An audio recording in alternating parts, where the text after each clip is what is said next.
untuk Miss Indah bercerita. Kali ini dalam part 3 tentang kerajaan Nilem Sakti dari Lampung Selatan. Legenda ini sebelum Miss Indah masuk ke dalam sesi part 3 merupakan kerajaan yang pertama di Lampung. Karena pada zaman dahulu masyarakat Lampung selalu nomaden dengan beberapa kelompok-kelompok. Mereka mencari tempat tinggal yang nyaman untuk keluarga.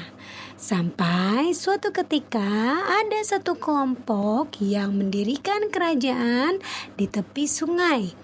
Nah, kelompok ini mendirikan kerajaan bernama Kerajaan Nayan Sakti.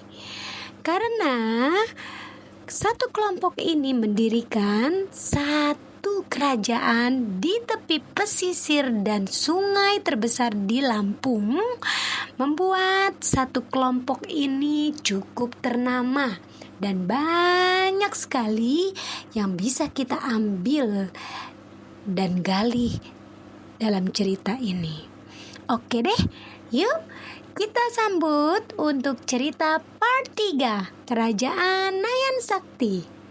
Alkisah, dalam badai di tengah samudra, Pangeran Niro Pamuncak dan rombongan pun berlayar menyusul rombongan Raja Umpu Kuning. Sang pangeran sendiri yang memimpin pelayaran itu. 4 kapal besar dan 6 kapal kecil membentuk formasi seperti parade pasukan perang. Ini bergerak mengarungi samudra menuju pantai Kerajaan Nayan Sakti. Tapi makin lama, makin jauh perahu-perahu dari pantai kerajaan. Hingga akhirnya menghilanglah dari pandangan.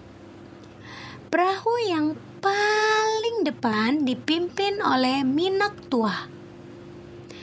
Kemudian dibantu oleh beberapa orang yang bertugas mendayung perahu besar ini. Minak Tua kalau dikenal merupakan ahli menentukan arah. Dengan mengamati angin dan bintang, Minak Tua mampu membawa kita menuju ke Kerajaan Nayan Sakti. Kemampuannya ini membuat posisi paling depan. Tuan, suasana gelombang dan angin dalam 2-3 hari ke depan diperkirakan cukup baik. Pada hari berikutnya, cuaca akan bergelombang kembali. Oh, begitu. Baik, mari kita kejar pendaratan kita menuju kerajaan dengan segera. Ayo para rombongan, kita cegat perjalanan kita ini untuk percepat laju perahu-perahu kita ini. Pada baris ketiga terdapat perahu perbekalan. Semua bekal-bekal makan dan minum selama mengarungi samudra dibawa oleh perahu ketiga. Perahu besar ini dikepalai oleh Minak Pawang Agung. Kemampuannya, Minak Pawang Agung selalu mempersiapkan semua perbekalan perjalanan melaut. Karena dapur dan pelayan umum serta makanan akan tersedia dengan baik. Minak Pawang Agung diapit oleh 2 perahu kecil yang berisi para pelayan serta pendistribusi makanan. Yang terhormat, Minak Pawang Agung, kali ini rombongan harus singgah atau berhenti. Tunggu saja sampai pangeran memberikan kita aba-aba. Nah, ini merupakan sebuah pengabdian kepada kerajaan. Setiap perahu diberi warna-warna tertentu agar mudah diketahui fungsinya. Perahu-perahu itu diatur membentuk sebuah formasi yang indah. Formasi itu akan mengubah pergelantungan sesuai kebutuhan. Hari terus berganti hari dan minggu telah berganti minggu. Namun mereka belum sampai ke negeri Nahyan Sakti. Mereka masih berada di tengah samudra yang luas. Sejauh mata memandang hanya terlihat hamparan air laut. Belum tampak adanya tanda-tanda daratan.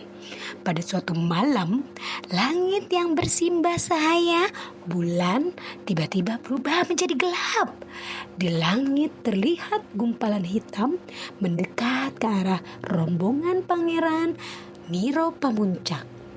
Angin yang semula bertiup sepoi-sepoi perlahan semakin kencang. Gelombang laut mulai meninggi. Bulan purnama yang tadinya bersinar hilang tak kemana. Suasana semakin gelap, bertanda hujan akan turun. Minak tua kalau berseru kepada semua awak kapal untuk bersiaga karena hujan angin akan turun. Setiap jurumudi perahu harus waspada. Di samping itu, kemungkinan gelombang akan membesar. Para awak perahu pun harus bersiap-siap menghadapi tantangan. Para jurumudi memutar haluan agar gelombang tidak menghempas ke dinding-dinding perahu. Untunglah para jurumudi ini sudah sangat berpengalaman. Mereka menghadapi keadaan dengan tenang sehingga para penumpang lainnya tidak panik. Malam itu terasa panjang dan menenangkan. Menjelang subuh, suasana mulai tenang, angin kencang mulai reda. Hujan pun telah berhenti. Semua perahu berlayar di permukaan laut yang tenang. Para awak perahu dan semua penumpang menarik nafas dengan lega. Mereka melaksanakan sholat subuh berjamaah di perahu masing-masing, kecuali awak yang mendalai kemudi. Setelah sholat subuh, Pangeran Niro Pamuncak meminta mereka melaksanakan sujud syukur bersama-sama karena telah selamat dari badai yang menghadang tadi malam. Di bawah cahaya matahari pagi dan laut yang terlihat tenang, ikan-ikan kecil berloncatan di sisi kanan dan kiri perahu. Dalam jarak yang tidak terlalu jauh, terlihat beberapa lumba-lumba berkejar-kejaran. Cukup indah ya suasana laut. Semua anggota rombongan dengan sigap melakukan segala sesuatu untuk merapikan perahu masing-masing yang berantakan diguncang oleh badai tadi malam. Raut wajah mereka terlihat lelah dan letih. Perjuangan menghadapi hujan badai tadi malam sungguh sangat menegangkan. Pangeran Niro Pamuncak mengucapkan terima kasih dan memberikan penghargaan kepada semua awak kapal karena mereka telah berjuang keras menghadapi badai tersebut. Wah, betul-betul pengalaman yang luar biasa ya untuk berlaut. Kebetulan kita itu ahli pelaut. Karena zaman dahulu memang nenek moyang kita adalah seorang pelaut. Yuk lanjut dengan ceritanya. Angku, Mandebia, tolong sampaikan kepada seluruh juru awak kapal agar merapat dan menurunkan jangkar di dermaga Pulau Condong itu. perintah Pangeran Jurumudi. Perahu kecil yang berada di depan kanan perahu itu. "Baik, Pangeran," jawab Angku Mandebia. Jurumudi perahu kecil itu segera memberikan isyarat kepada semua jurumudi perahu lain sesuai perintah Pangeran Niro Pamuncak. Setelah semua perahu merapat, mereka pun turun di dermaga Pulau Condong yang terlihat sepi. Karena sebagian penduduknya ternyata belum kembali dari pengungsian. Hanya beberapa orang nelayan yang terlihat sedang merapikan perahu dan alat penangkap ikan yang dihempas oleh gelombang. "Tuanku, kemanakah penduduk pulau ini?